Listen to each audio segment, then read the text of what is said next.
और ये राम कथा क्या करती है?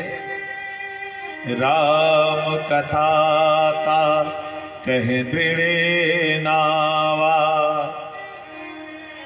ये राम की कथा भवसागर से पार करती है, नाव है।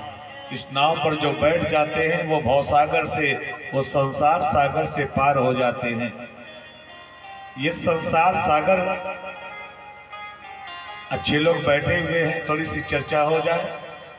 क्या है? अरब सागर को लोग मान लेते हैं कि हाँ ये सागर है। सागर तो उसको कहा जाता है जिसमें जल की राशि हो। सागर उसको कहा जाता है जिसके दो किनारे हो और बीच में जल हो। सागर उसको कहा जाता है जिसका एक किनारा दिखाई दे। सागर उसको कहा जाता है कि जिसका जल खारा हो। ये है सागर। तो संसार में कहां जल दिख रहा है? संसार को, जगत को जो सागर कहा गया है, इसमें कहां जल है?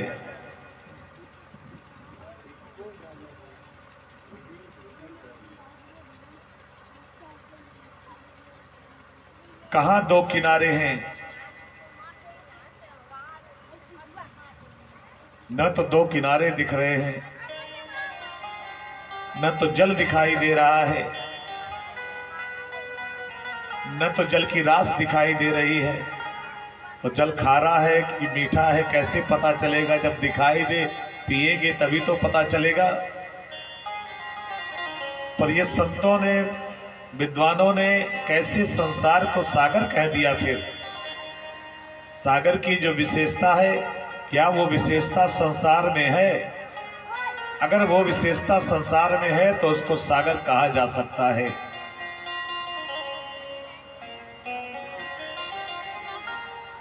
सागर में जल होता है, सागर में जल होता है। संसार सागर में भी ये जीवन जो है ना, ये जीवन जल है। और वैसे भी कहा जाता है कि जल ही जीवन है। तो ये जीवन जल है। दूसरी विशेषता है कि समुद्र का जो जल होता है उसमें लहरें चलती हैं, उठती हैं, नीचे ऊपर लहरें आती हैं, ज्वार भाटा आता है। तो संसार सागर में जो जीवन रूपी जल है, इस जीवन रूपी जल में भी उत्थान और पतन होता है, ज्वार और भाटा आता है। कभी सुख है, कभी दुख है। जब उत्थान है तो सुख है, पतन है तो दुख है। यही तो है ज्वार और भाटा। ये भी विशेषता संसार में है। तीसरी विशेषता है समुद्र की, कि समुद्र के दो किनारे होते हैं। क्या संसार सागर के भी दो किनारे हैं? संतों ने कहा संसार सागर के भी दो किनारे हैं। एक है जीवन और दूसरा है मृत्यु। जीवन और मृत्यु, ये जन्म और मृत्यु। ये जीवन रूपी जो जल है, ये प्रवाहित जन्म और मृत्यु दो किनारों के बीच में ही तो ये जीवन रूपी जल का प्रवाह होता है। तो जिस प्रकार से समुद्र के दो किनारे हैं, वैसे ही संसार सागर के भी दो किनारे हैं, जन्म और मृत्यु। एक विशेषता और है समुद्र की, कि समुद्र में भले दो किनारे होते हैं लेकिन एक ही किनारा दिखाई देता है। क्या ये विशेषता संसार सागर में है, भवसागर में है? विद्वानों ने कहा, संतों ने कहा, ये भी विशेषता है संसार सागर में। जिस प्रकार से समुद्र के दो किनारे होते हैं, एक किनारा दिखाई देता है जिस पे हम खड़े होते हैं, दूसरा किनारा दिखाई नहीं देता है। आप में से बहुत से लोगों ने समुद्र को देखा होगा, समुद्र के किनारे खड़े हुए होंगे। जिस किनारे पर खड़े होते हैं, वहां से जब देखते हैं तो दूसरा छोर दिखाई नहीं देता है। लगता है आधा भी नहीं दिख रहा है, दूसरा छोर तो बड़ी बात है। तो जिस प्रकार से समुद्र का दूसरा किनारा दिखाई नहीं देता है, ठीक वैसे ही जन्म और मृत्यु रूपी संसार सागर के जो दो किनारे हैं, उसमें से एक ही किनारा दिखाई देता है, वो है जन्म। मृत्यु रूपी किनारे को आज तक किसी ने देखा नहीं है। तो ये भी विशेषता संसार में है, इसलिए संसार को सागर कहा गया है। एक और विशेषता है समुद्र की, सागर की। सागर का जो जल होता है वो खारा होता है, वो खारा होता है। क्या संसार सागर में ये विशेषता है? संतों ने कहा ये विशेषता है।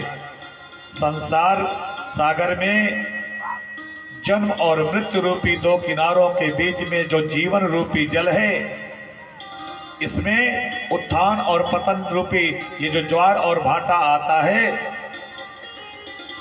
सुख और दुख। जब सुख मिलता है तो लगता है कि नहीं बढ़िया है, ये संसार बढ़िया है, लेकिन जब जीवन में दुख मिलता है, चारों तरफ से कष्ट ही कष्ट मिलता है, उस दिन ऐसा ही अनुभूति करते हैं अब इस संसार से अगर हम विदा हो जाएं तो ही अच्छा है। इसका मतलब जो संसार प्रिय लग रहा था, जो संसार प्रिय लग रहा था, वो संसार अब प्रिय नहीं लग रहा है, अप्रिय लग रहा है, खारा लग रहा है।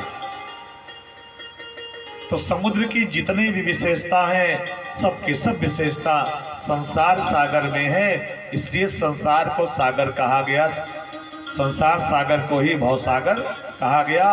और इस भवसागर से पार होने के लिए बस क्या है?